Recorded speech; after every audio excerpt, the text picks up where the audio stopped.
जो खाली पड़े हुए थे उसको फौरन पुर करना चाहिए। ये काम इम्तियाज जलील ने किया। मेरे अजीज दोस्तों और बुजुर्गों, मैं आपसे अपील करने आया हूं वैजापुर की जनता से, औरंगाबाद की जनता से और औरंगाबाद की वोटरों से कि आप अपने दिल पर हाथ रखकर बताइए कि क्या इम्तियाज जलील ने सिर्फ एक समुदाय के लिए काम किया। आप अपने दिलो दिमाग पर जोरदार कर अपने आप से सवाल करिए कि क्या इम्तियाज जलील ने कभी हिंदू मुसलमान को लड़ाने की बात की? क्या इम्तियाज जलील ने कभी दलितों पर जुल्म करने वालों का साथ दिया, या फिर अंबेडकर के उन ख्वाबों को पूरा करने का काम इम्तियाज जलील ने किया? आज आपको ये सोचकर एक तारीखी फैसला लेना है। मैं आपसे अपील करने आया हूं कि आप 13 मई के दिन अपना एक एक वोट का सही इस्तेमाल करिए और इम्तियाज जलील को दोबारा अपना मेंबर ऑफ पार्लियामेंट बनाकर भारत की सबसे बड़ी पंचायत में भिजाइए। याद रखिए, हमारी लोकशाही आज दौलतमंदों के हाथ में आ चुकी है। आज आप देखते हैं कि इलेक्टोरल बॉन्ड के नाम पर बड़ी बड़ी सियासी पार्टियों को हजारों करोड़ दिए जाते हैं। इलेक्टोरल बॉन्ड के नाम पर बीजेपी को 6000 करोड़ रुपए दिए गए। और आप जानते हैं कि जब कोई सेठ किसी एक नेता को पैसे देता है तो वो अपने बाप या अपनी मां के मरने के बाद किसी नेक काम के लिए पैसे नहीं देता। वो इसलिए सेठ पैसे देता है कि वो कहता है कि देखो, मैं तुमको 6000 करोड़ रुपए दे रहा हूं इलेक्शन के से पहले इलेक्टोरल बॉन्ड में। तुम जब सत्ता में आओगे तो तुम 6000 के बदले मुझे 50,000 करोड़ का कॉन्ट्रैक्ट दिलाना।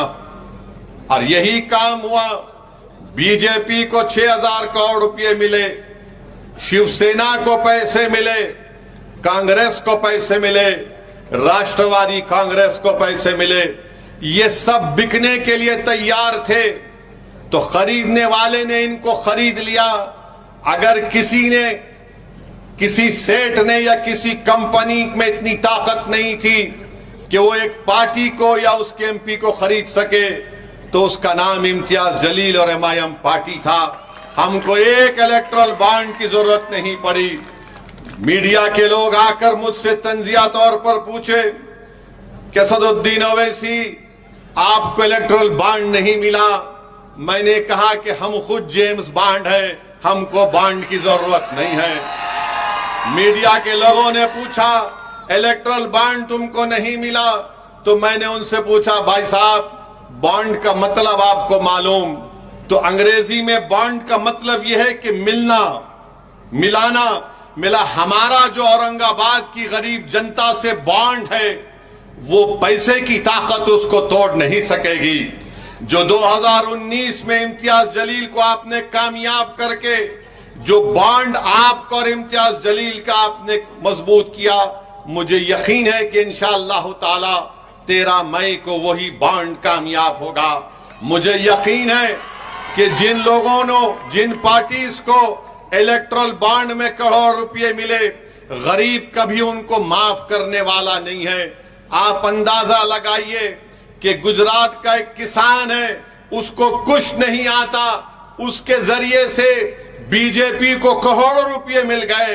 अरे वो किसान जो मर रहा है आज महाराष्ट्र में, वो किसान जो महाराष्ट्र में खुदकशी कर रहा है, आज आप उसकी लाशों पर सियासत करते हैं। बताइए मेरे अजीज दोस्तों और बुजुर्गों, जो पार्टी करोड़ों रुपए बड़े बड़े कंपनी से लेती है, अगर आप उनको वोट देंगे तो क्या वो आपके लिए कोई काम करेंगे? कोई आपके लिए कानून बनाएंगे?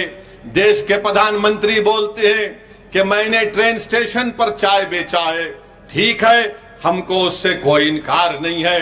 देश के प्रधानमंत्री कहते हैं कि मैं झोला लेकर निकल जाऊंगा, चले जाइए, कोई फर्क नहीं पड़ेगा। देश के प्रधानमंत्री कहते हैं कि मैं भारत का बेटा हूं, मैं इस देश का बेटा हूं। भारत के प्रधानमंत्री कहते हैं कि मेरी कोई औलाद नहीं है, मेरी कोई घर में नहीं है। ठीक है, ये आपका जाती फैसला है, हमारे घर में है। मगर ये बताइए ये बताइए कि जब आप ये सब बातें करते हैं, क्या आपको यह नहीं, आप नहीं सोचे कि कैसे आपने 6,000 करोड़ रुपये बड़े बड़े सेठों से लिया, जब किसान मर रहा था, जब नौजवानों का मुकद्दर बेरोजगारी बन चुका है, महंगाई गरीब की कमर तोड़ रही है, नौजवान पढ़ा लिखा है, नौकरी उसके पास नहीं है, मगर बड़ी बड़ी बातें करने वाले नरेंद्र मोदी देश के इन बड़े बड़े सेठों से 6,000 करोड़ रुपए लेते हैं और बोलते हैं क्या करें, हमने सबको दिया। तो मैं कहने पर मजबूर हूं देश के प्रधानमंत्री कि इस हम्माम में सब नंगे हैं, सब नंगे इस हम्माम में। 6,000 करोड़ बीजेपी को, कोई 1300-1400 करोड़ कांग्रेस को, राष्ट्रवादी कांग्रेस कोई पीछे नहीं है, ये दूसरी शिवसेना वो भी पीछे नहीं है। सब बोल रहे जैसा हम दक्षिणी जबान में बोलते कि चोरा चोरा मिलके गावा बांट लिए। मैं इनको चोर नहीं बोल रहा हूं, कहावत बोल रहा हूं, कहावत है, चोर हम ही हैं। ये कहा है भाई, ये तो बड़े आदमी है।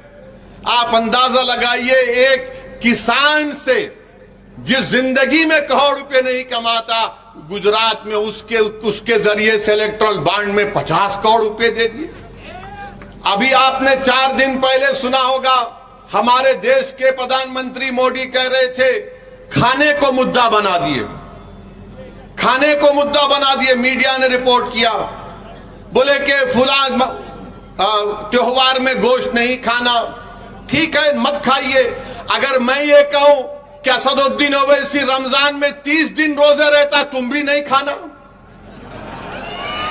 अगर मैं ये बोला कि मैं 30 दिन रोजे रहता हूं, सुबह 4:45 से दूसरे दिन 6 बजे तक कुछ भी नहीं खाना, 6:30 बजे तक, तो दूसरी जनता बोलेगी क्या पागल है ये, अरे तू रोजा रह रहा, मेरे को क्या करना है, मेरे को खाना है। मगर मोदी जी बोलते नहीं। अब हम मोदी जी से पूछना चाह रहे हैं, चलिए आपने गोश्त की बात की, तो एक अलाना कंपनी है, एक्सपोर्ट कंपनी बीफ की, उन्होंने इनको 5 करोड़ रुपए दिए। मोदी जी की पार्टी को 5 करोड़ रुपए दिए, और शिवसेना को भी कुछ शायद 50 से कुछ नंबर है या उनको भी दिए। अब जब शिवसेना पावर में थी बीजेपी के साथ, ये बात मैं हमारे कुरैशी भाइयों के लिए कह रहा हूं, हमारे कुरैशी भाइयों के लिए कह रहा हूं, तो मोदी जी बोलते हैं कि 5 करोड़ मैं ले सकता हूं गोश्त की कंपनी से, तू दुकान नहीं खोलना, मेरे जेब में 5 करोड़ आएंगे, तेरे जेब में 50 रुपए नहीं आना चाहिए। बताओ मोदी जी, ये सबका साथ, सबका विकास, सबका विश्वास है? ये सियासत चल रही है महाराष्ट्र में, पूरे देश में गरीबों को लूटा जा रहा है, गरीबी का नाम लेकर, गरीबों को ख्वाब दिखाकर दौलतमंदों को करोड़ों रुपए दिए जा रहे हैं। अब ये कुरैशी बरादरियों को और हमारे जो दलित भाई गोश्त का कारोबार करते हैं, उनको हम क्या कहते हैं, उनको हम खथिक कहते हैं ना, खाटिक। अब आप देखो कि मोदी जी बोले कि इस गोश्त को मुद्दा बना दिए, मगर इनकी सरकार ने वादा किया कि मीट प्रोसेसिंग यूनिट्स के लिए 29,610 करोड़ रुपए देंगे। 29,610 करोड़ रुपए। अरे भाई वो गरीब क्या करेगा फिर बताओ? आप पॉलिसी बनाएंगे और गाली सबको देंगे। तो मेरे भाई, चाहे बीजेपी हो, चाहे शिवसेना हो, राष्ट्रवादी हो, इन सबको बड़े बड़े पैसे मिल रहे हैं। तो आपसे मैं अपील कर रहा हूं कि आपने अपनी एक आजाद आवाज को, इम्तियाज जलील को कामयाब किया, जिसने औरंगाबाद की पार्लियामेंट कॉन्स्टिट्यूंसी में अमन को मजबूत किया, भाईचारगी को मजबूत किया। और आज आप देखते क्या है कि इम्तियाज जलील की कामयाबी को रोकने के लिए दो शिवसेना, 2 राष्ट्रवादी कांग्रेस, 1 बीजेपी और 1 आपके कांग्रेस, 6 मिलकर इम्तियाज जलील को रोकने को आ रहे हैं। मैं औरंगाबाद और वैजापुर की जनता से अपील कर रहा हूं कि 6 की जगह 600 भी आ जाएं, मुझे यकीन है कि आपके सियासी शऊर पर मुझे पूरा भरोसा है कि 5 साल का इम्तियाज जलील का रिकॉर्ड आपके सामने है। पार्लियामेंट में इम्तियाज जलील ने खड़े होकर सिर्फ एक समुदाय या मुसलमानों के लिए बात नहीं की। जब इम्तियाज जलील के सामने मुद्दा आया मराठा आरक्षण का, तो हमने उठकर इम्तियाज जलील ने कहा कि मराठाओं को आरक्षण मिलना चाहिए। बल्कि मुझे इम्तियाज जलील की तकरीर यूट्यूब पर है, आप जाकर देखिए। इम्तियाज जलील ने कहा था कि मराठाओं को धोखा दिया जाएगा और कोर्ट से इसको रद्द करवाया जाएगा। वो वैसे ही हुआ। फिर हमने कहा कि मराठाओं को मिलना चाहिए। फिर जब मुसलमानों के आरक्षण का मसला आया तो हमने कहा कि महमूद रहमान कमेटी की रिपोर्ट है, उस रिपोर्ट की बुनियाद पर जो बम्बई हाई कोर्ट ने अपहेल्ड किया, मिलना चाहिए। जब दंगर समाज के रिजर्वेशन का मसला आया, इम्तियाज जलील खड़ा हो गया और कहा क्यों नहीं मिलता दंगर समाज को रिजर्वेशन, मिलना चाहिए। अरे आपके हर मसाइल पर महाराष्ट्र में आपके 48 एमपी जीत कर जाते हैं। कितने? 48। उन 48 में सबसे ज्यादा बोलने वाला महाराष्ट्र की गरीबों के लिए, महाराष्ट्र के दलितों के लिए, महाराष्ट्र के दंगर समाज के लिए, महाराष्ट्र के मराठाओं के रिजर्वेशन के लिए, महाराष्ट्र के गरीबों के लिए, महाराष्ट्र के औरंगाबाद की आवाम के लिए, तो उसका नाम इम्तियाज जलील था।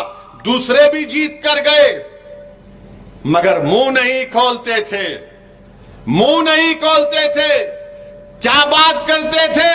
हमारा पार्टी, हम इसको तोड़ के आ गए, हम उसको लेकर आ गए। महाराष्ट्र की आवाम के लिए, गरीबों के लिए अगर कोई बात कर रहा था तो 5 साल तक भारत की पार्लियामेंट में इम्तियाज जलील था। मेरे अजीज दोस्तों और बुजुर्गों, जो लोग इम्तियाज जलील को गाली देते हैं, अरे बताओ, इसी वैजापुर में यहां पर एक गांव में एक मंदिर के लिए इम्तियाज जलील ने अपने एमपी लार्ज फंड से 15 लाख रुपए दिए। कौन सा गर विलेज है ना, वाकला मनूर गांव में, वहां पर इम्तियाज जलील ने दिए। क्यों दिए? यकीनन इम्तियाज जलील एक मुसलमान है, मगर क्या मुसलमान होने के नाते मैं किसी से नफरत कर सकता हूं? नहीं कर सकता हूं। मैं अगर मैं सच्चा मुसलमान हूं तो मैं किसी से नफरत नहीं कर सकता। मुझे सबसे मोहब्बत करने का हुक्म दिया गया।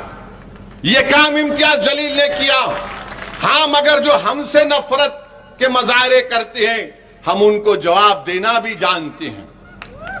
एक 20 साल तक शिवसेना के एक एमपी थे, 20 साल तक थे। क्या बोलते थे इम्तियाज साहब? खान पान बोलते थे ना। हटो भाई जरा। हाँ, खानिया बान बोलते थे ना। अब उनका निशान क्या है? अब उनका निशान क्या है? कहां गया खान बान? कहां गया? बहुत बोलते थे। तो कुदरत का निजाम है, जो ज्यादा बकबक करता उस पे ही गले में सांप पड़ जाता। अब वो उन्होंने बोल रहे मेरा आखिरी इलेक्शन है 2024 का। अरे तुम्हारा आखिरी इलेक्शन 19 में हो गया, अब और आखिरी नहीं है। हर बार गाली देते थे, हर बार लड़ाने का काम करते थे। मगर एक बात तो है, इम्तियाज जलील को एक और कामयाबी मिली। जो कल तक खान बान थू बोलते थे, जो कल तक बोलते थे कि आपसे वोटिंग का राइट छीन लिया जाए, अब क्या बोल रहे? हे औरंगाबाद की आवाम, हिंदू मुसलमान सिख ईसाई सबको मेरा सलाम। कभी 20 साल में बोले ऐसा? क्यों बोले? आप इम्तियाज जलील को कामयाब करे तो बोलना पड़ रहा। यह तब्दीली इम्तियाज जलील ने औरंगाबाद की जनता में और औरंगाबाद की आवाम को पैगाम देकर किया। तो इन लोगों का अब इम्तियाज जलील से अब भाग रहे हैं। इम्तियाज जलील बहुत आगे, अरे इसकी इम्तियाज जलील के कदमों पर चल रहे हैं, अब इम्तियाज जलील के नक्शे कदम पर चल रहे हैं। मगर मुझे यकीन है कि इंशाअल्लाह ताला 13 मई के दिन आप तमाम एक होकर औरंगाबाद की आवाम इम्तियाज जलील को जो कामयाब करेगी वो आपकी कामयाबी होगी, दोबारा वो अमन की कामयाबी होगी, वो मजलूमों की कामयाबी होगी, वो गरीबों की कामयाबी होगी, किसानों के हक की कामयाबी होगी, दलितों को मजबूत बनाने की कामयाबी होगी, मराठाओं को उनको आरक्षण दिलाने की कामयाबी होगी, दंगरों को उनका शेड्यूल्ड ट्राइब स्टेटस दिलाने की कामयाबी होगी। मैं आपसे वादा कर रहा हूं कि ये काम MIM पार्टी कर रही है। आपसे अपील करने आया हूं कि मुत्तहदा तौर पर अपने वोट का इस्तेमाल करिए और याद रखिए मेरी इस बात को कि UAPA का कानून आया तो यही शिवसेना ने मोदी का साथ दिया था। CAA का कानून आया, यही शिवसेना ने मोदी का साथ दिया था। ट्रिपल तलाक का कानून आया, यही शिवसेना ने मोदी का साथ दिया। मेरे भाई, मेरे बुजुर्गों, मेरी इज्जतदार मां और बहनों, आज चुनाव आ रहा है तो MIM पार्टी और ओवैसी को गाली दी जाती है। जब CAA का कानून बन रहा था पार्लियामेंट में, यही शिवसेना के लोग नरेंद्र मोदी का साथ दे रहे थे। CAA का कानून बीजेपी अपने मैनिफेस्टो में कहती है अगर CAA का कानून NPR NRC के साथ होगा तो याद रखिए सबसे ज्यादा तकलीफ पूरे देश में, पूरे महाराष्ट्र में, पूरे औरंगाबाद में होगी तो अल्पसंख्यक समाज, मुस्लिम माइनॉरिटी को होगी, दलितों को होगी, उन गरीबों को होगी जिनके पास वो कागजात नहीं होंगे दिखाने के लिए। बताइए आप, क्या शिवसेना ने, क्या उद्धव ठाकरे ने साथ नहीं दिया CAA के कानून के वक्त? ट्रिपल तलाक के कानून में साथ नहीं दिया। आज आकर बड़ा अपने आप को सेकुलर दिखाते हैं, बड़ा हमदर्द दिखाते हैं। बताइए आप, भारत की पार्लियामेंट में मोदी के 302 MPs के सामने दो लोग खड़े हो गए और कहा कि नरेंद्र मोदी, ये CAA का कानून काला कानून है, हम इस काले कानून को नहीं मानते। जिस तरह महात्मा गांधी ने व्हाइट साउथ अफ्रीका में एक कानून को कहकर फाड़ दिया कि मैं इस कानून को नहीं मानता, पूरी भारत की पार्लियामेंट में दो लोग खड़े हो गए और मोदी की आंखों में आंखें डालकर कहा, सुनो मोदी, अमित शाह, सुनो उद्धव ठाकरे, ये कानून काला, हम उसको फाड़ते, और उस कानून को फाड़ कर दिखाया कि हम ऐसे काले कानून को नहीं मानते। अब बताइए, आपने साथ दिया, आज आकर बड़ा हमको हमदर्द बता रहे हैं। मैं सबको कह रहा हूं कि आपको इन बातों पर गौर फिक्र करके अपने वोट का इस्तेमाल करना है। मैंने करीब से इम्तियाज जलील साहब को देखा, बड़ा करीब से देखा हूं। मैं आपको जिम्मेदारी के साथ कह रहा हूं कि इस शख्स के दिल में एक हमदर्दी है गरीबों के लिए, कमजोरों के लिए, मजलूमों के लिए। ये शख्स ये नहीं देखता कि कौन किस समुदाय का है, उसका मकसद एक ही है कि औरंगाबाद की आवाम ने मुझे कामयाब किया। मैंने कई मर्तबा ऐसे लोगों के इम्तियाज जलील से पार्लियामेंट में और उनके घर पर मुलाकात करते हुए देखा जो औरंगाबाद में इम्तियाज जलील के खिलाफ काम किए। मैंने एक बार पूछा इम्तियाज जलील से कि ये भी महाशय आ गए आपके पास? तो बोले हाँ असद भाई आ गए, मेरे खिलाफ काम किए, मगर जो मेरे घर पे आ गया वो मेरे औरंगाबाद पार्लियामेंट की कॉन्स्टिट्यूंसी से आया है, वो मेरा भाई है, मैं इसका काम करके दूंगा। दो मर्तबा इम्तियाज जलील उस आदमी के काम के लिए दौड़ धूप कर रहे थे। तो ऐसे MP की आपको जरूरत है। याद रखिए 20 साल आप बंदी थे, अब आप आजाद हैं, अब आप आजाद हैं। 48 MP में एक मीम जीतता है तो सबके पेट में दर्द हो जाता है। ये कौन है, ये कैसे जीत कर आया है? लोग ये समझ रहे थे कि इम्तियाज जलील जीत कर आएगा तो असदुद्दीन ओवैसी सिर्फ भाषण देगा और इम्तियाज जलील दूसरों की तरह खामोश बैठे रहेगा। मैंने इम्तियाज साहब से पहले ही कहा था, पहले दिन से मैंने कहा इम्तियाज साहब शुरू कर दो बैटिंग, आपको रुकना नहीं है। इस देश की जनता को मालूम होना चाहिए कि हम आवाम के नुमाइंदे हैं, हम आवाम के वोटों से जीत कर आते हैं। हमारा काम उनकी आवाज को उठाना।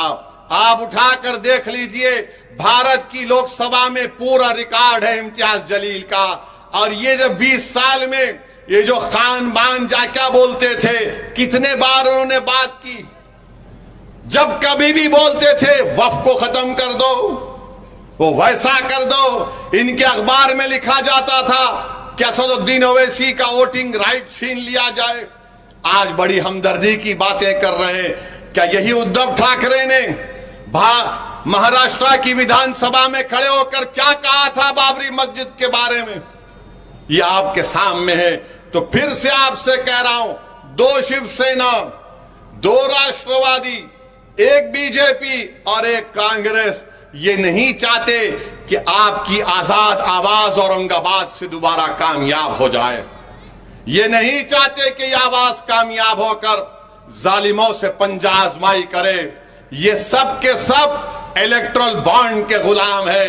हम आपके खादिम हैं। हम औरंगाबाद की आवाम की जनता के नौकर हैं। आपसे मैं अपील कर रहा हूं कि 13 तारीख के दिन सुबह के अवलीन वक्तों में आप अपने घर से निकलकर अपने के कोर्ट का इस्तेमाल करिए। मैं हमारे तमाम दलित भाइयों से भी अपील कर रहा हूं कि इम्तियाज जलील साहब का साथ दीजिए। आप पूरे एतमाद के साथ 13 मई के दिन निकलकर इम्तियाज जलील साहब का साथ दीजिए। और हमने अमरावती में यह फैसला लिया कि जनाब आनंद अंबेडकर साहब की हम तायीद कर रहे हैं। मैं अमरावती के तमाम जिम्मेदारों से, वहां के बुजुर्गों से अपील कर रहा हूं कि आनंद अंबेडकर साहब की आप सपोर्ट करें, उनको वोट दें, ताकि वो वहां पर बीजेपी के एमपी को शिकस्त देकर आनंद अंबेडकर साहब को भी वो मेंबर ऑफ पार्लियामेंट बनाकर अमरावती से भिजाएं। ये एमआईएम पार्टी ने फैसला लिया है। तो मेरे अजीज दोस्तों और बुजुर्गों, मेरी आप तमाम से अपील है कि एमआईएम पार्टी आपकी आवाज है। आज आप देख रहे हैं कि कोई आइडियोलॉजी नहीं, सब कभी इधर थे तो कभी उधर जा रहे, कभी इधर जा रहे तो इधर जा रहे। ऐसा दिख रहा है कि सुबह में घर से सफेद शर्ट पैंट पहनकर निकलते हैं, दोपहर में खाकी शर्ट पैंट पहन लेते हैं और शाम होने तक लाल रंग का कपड़ा पहन लेते हैं। ये आइडियोलॉजी अब कोई बाकी नहीं रही। इसलिए बहुत जरूरी है कि आप तमाम वेजापुर की जनता 13 मई के दिन अपने के वोट का इस्तेमाल करिए और दोबारा अपनी एक आजाद आवाज को इम्तियाज जलील को पतंग के निशान पर बटन दबाकर कामयाब करिए। आप तमाम का बेहद शुक्रिया, क्योंकि अब नमाज का वक्त भी होने वाला है और आप लोग यहाँ पर आए, आपका बहुत बहुत शुक्रिया। 13 मई को पतंग के निशान पर बटन दबाइए और जाकर अपनी पतंग को वैजापुर के आसमानों पर फैलाइए और बता दीजिए कि आप मुत्तहिद हैं, इत्तेहाद ताकत है। अपनी पार्टी को कामयाब करिए। बहुत बहुत शुक्रिया। अस्सलाम वालेकुम।